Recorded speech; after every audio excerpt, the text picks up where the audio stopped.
Hi guys, I'm Ben from Adaptalux and welcome back to the monthly macro challenge where every month we set you guys a theme and you can go away and take some really lovely macro photos for a chance to win some really great prizes.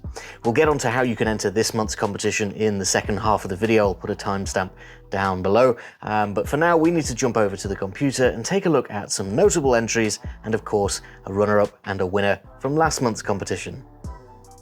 So at the top of the macro photography community page, we have last month's theme, which was love. Because we had Valentine's Day in the middle of February, we were looking for love photos, and that's exactly what we've got. Lots and lots of love hearts, love themed photos, lots of flowers, and quite surprisingly, quite a lot of insects as well, but all on theme. Now, there's too many to go through in today's video, but we do have some notable mentions and of course a winner and a runner-up. So let's get on to the first notable mention for this month.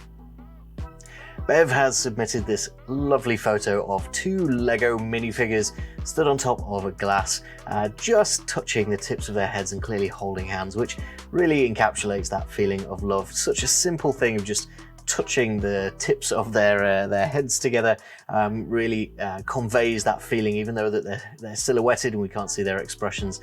It's really nice, and that background with the pink to the blue is really nice as well. The glass reflections in there just adding a little bit of extra visual interest to this lovely photo. So very well done, Bev, and thank you for your entry. Next up for our notable mentions, we've got Michael, who usually is a dab hand at doing UV flowers, but has tried his hand at some melting candy. We've got some M&Ms in what is presumably some milk, and it's letting off these lovely colours as the colours on the M&Ms spread out there. Of course, it's in the shape of a heart, and we've got reds, pinks and whites to play around with and mix all of the colors together, and it makes for a really lovely, really romantic photo. So thank you very much for your entry, Michael. Now, by now we're used to Irina's photos being very high technical quality, which this one is no exception to, but we've got this one included because it's just something a little bit different and an interesting take on the theme. We've got what is maybe a little field mouse or something like that inside the head of a sunflower with a little friend. This cricket is quite happily sat here and they are being quite friendly, and it does convey that feeling of love, or at least friendship, quite nicely. Now, I'd like to know from Irina whether this was come across naturally. I'm presuming this was set up, but it is set up very, very nicely and very nicely composed. So thank you very much for your entry, Irina. Now, it wouldn't be a love-themed competition without some love hearts, and I don't mean the shape, I mean the sweets. This is a really lovely photo with this bright pink and red background, sets off the whites of the sweets really nicely, and we've got some flowers included, and we've got some little figurines included as well, having a little kiss on top of the sweets. So there's a lot going on here to keep it on theme, and Chris has done a fantastic job of keeping everything nice and sharp as well. So thank you very much for your entry, Chris. We hope to see more like this in the future. For our last notable mention, we've got David's photo here, and I was actually surprised that this was the only photo like this in the entries, because this is quite popular in wedding photography these days. Perhaps I just look at more wedding photography than most, but placing the wedding ring down on an open book like this with the right lighting will cast a lovely heart-shaped shadow. Especially if it's placed onto a book that is meaningful to the couple, it can be a really, really special photograph, and David has executed this really well. It's quite tricky to get the ring in the right place and get the lighting coming from the right direction, so very well done, David. Thank you for your entry. For our runner-up this month, it was very hard to choose, but it's got to be Peter's red high contrast rose.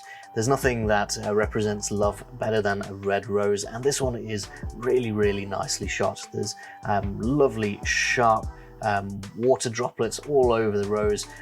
We've got this nice bokeh in the background where the light is just shining off those water droplets back there.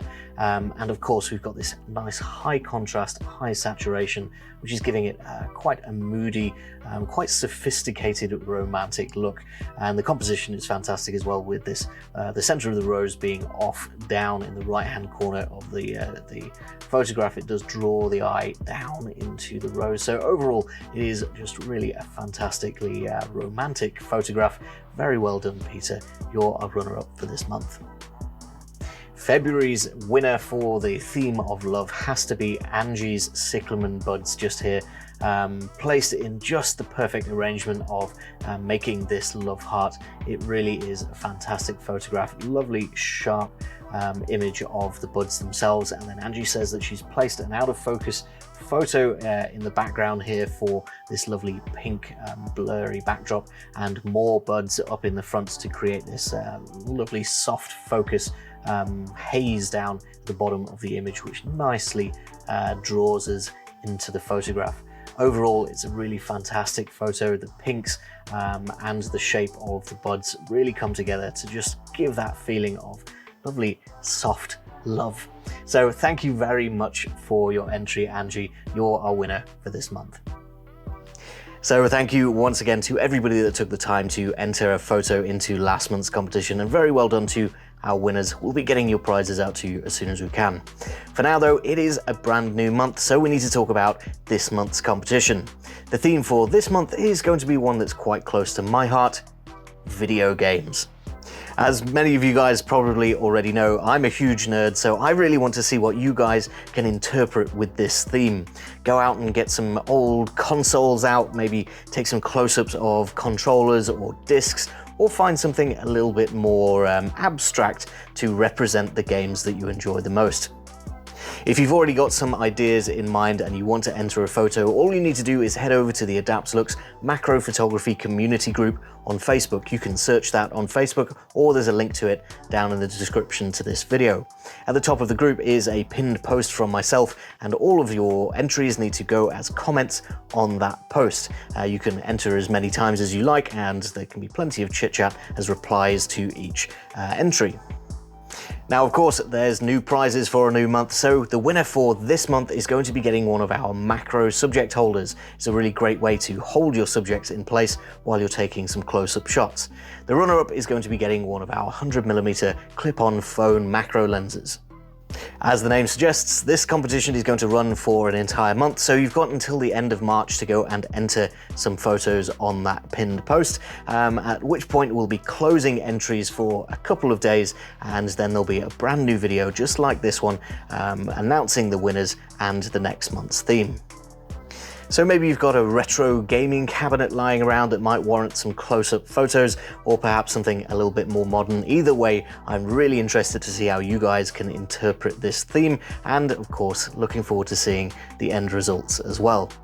If you do need a few ideas and inspiration of what you might photograph, I will link to a couple of videos just here, and all that's left for you guys to do is hit the subscribe button right here on YouTube, so that you're here in a month's time for when we announce the winners. For now, that is all that I've got time for. Thank you very much for watching, and I'll see you next time.